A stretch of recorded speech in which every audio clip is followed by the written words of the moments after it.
Hey everyone, welcome back to the channel, and on today's episode I'll be showing you how to make these beautiful satin skirts with two methods. One having a zip on the waist and the other one will be having an elastic band on the waist. It's very easy to make and it won't take much of your time, so please stay tuned and watch to the end of this video. And if it's your first time coming across this channel, please do well to like, share and subscribe to this channel for more of these amazing tutorials. This is the fabric I'll be making use of, and it's a satin fabric, and I'll be using 2 yards of this fabric. You can also make use of 1.5 yards of this fabric if you are on a steamer size. The first thing you'll do is to place your fabric on a triangular fold, just like you see me doing. So from any angle or from any point of the fabric, just make it into a triangle. Now I have one end open and the other end is on fold. And I'll be taking my measurements from this folded end. I'll be taking my waist measurement from the upper end of this triangle. And from that point, I'll be checking to see where my waist measurement would fit in. And also ensure that from that waistline, I'll be able to get the full length of the skirt that I need. And if it doesn't fit, I'll have to readjust the folding of this fabric.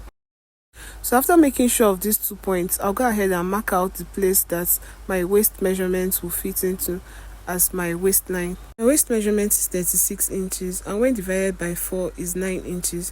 I went ahead to mark out the 9 inches on the waistline. And from the waistline, I went down by 10 inches to get my hip line. And the hip measurement I'm making use of is 44 inches. When divided by 4 is 11. I marked out 11 and added 1 inch sewing allowance. Then also on the waistline, I added 1 inch sewing allowance. And I joined the 2 points together. Remember I told you that I'll be making the skirt in 2 ways. One is with a zip and the other is with an elastic waistband. So this previous waist measurement that I have marked out is for the zip. So when you're adding a zip to your waistline, you need to take your correct waist measurement. And for the second method that has an elastic band on the waist, I'll go ahead and measure out what I have on the hip line and mark it out exactly on the waistline. After I'm done with that, I'll go ahead to mark out the full length of the skirt. And I'll be making use of 30 inches. So from the waistline, I'll go down and mark 31 inches. The extra 1 inch is for my sewing allowance. So you're going to place your tape on the waistline, then go down to measure out your full length, just like you see me doing. And after then, I'll connect the points together.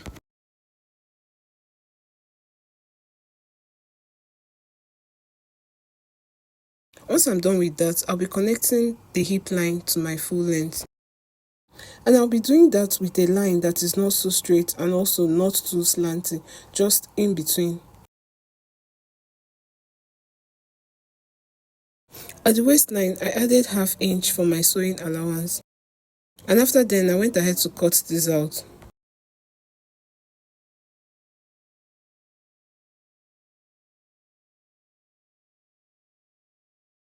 I also went ahead to give it a notch at the midpoint of the waistline. And you can see what the front piece of our skirt looks like. It's already taking shape.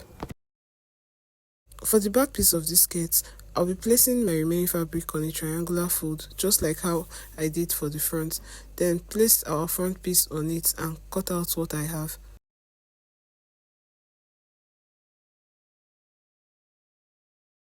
So now I have my front piece and my back piece, and as you can see, I've indicated on where will be the wrong side of the fabric. So now this is the fabric I'll be using to cut out a facing for the waist of the skirt when I'm adding a zipper. And also this is the elastic when I'm making an elastic waist skirt. So you can either use 1 inch elastic or 1.5 inch elastic. So I've placed the fabric for the facing on fold and I'll go ahead to secure it at both ends so that it doesn't slip away. So I'm going to pick one piece of this skirt and place it on this fabric that I have folded and align the waistline of my skirt with the fabric. After that, I'll go ahead and trace out what I have around there. So just watch these parts carefully and do the same thing that you see me doing. So after tracing the waistline, on the side, I'll be going down by 3 inches or 3.5 inches. Then I'll just connect the points together and go ahead and cut it out.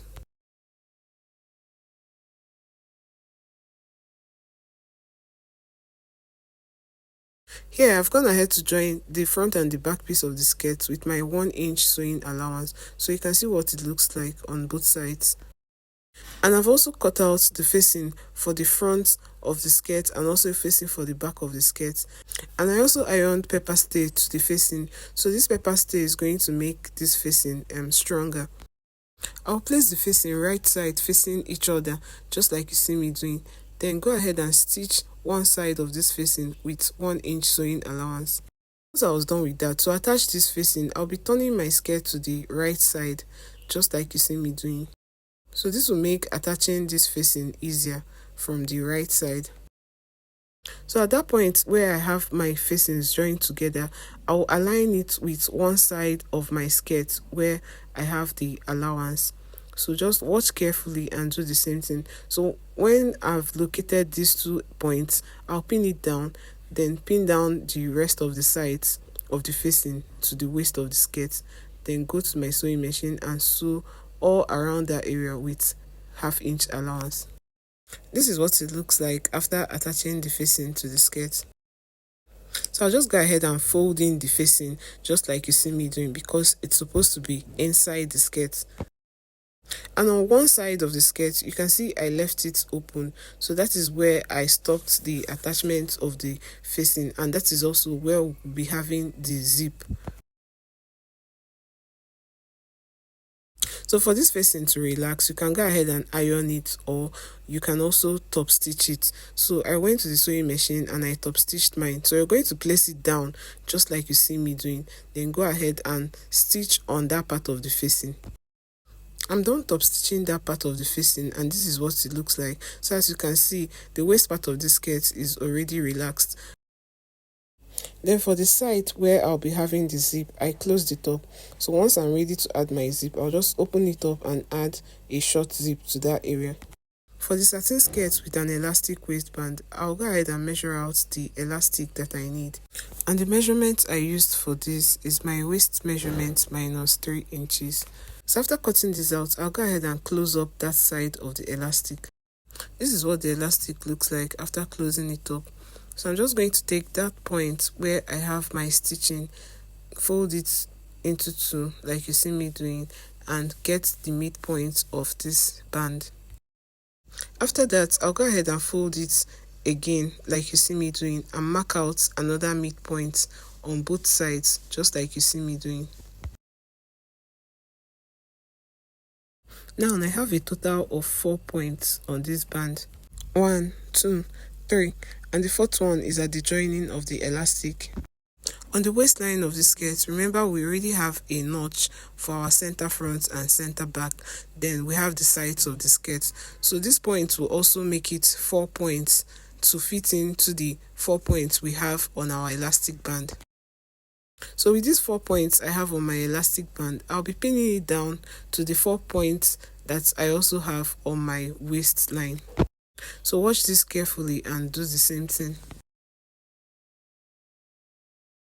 When I'm done pinning the 4 points down, I'll go ahead and take it to the sewing machine and sew it with 1/2 inch sewing allowance. And as I'm sewing it, I'll drag the elastic to meet up with the size of my waistline.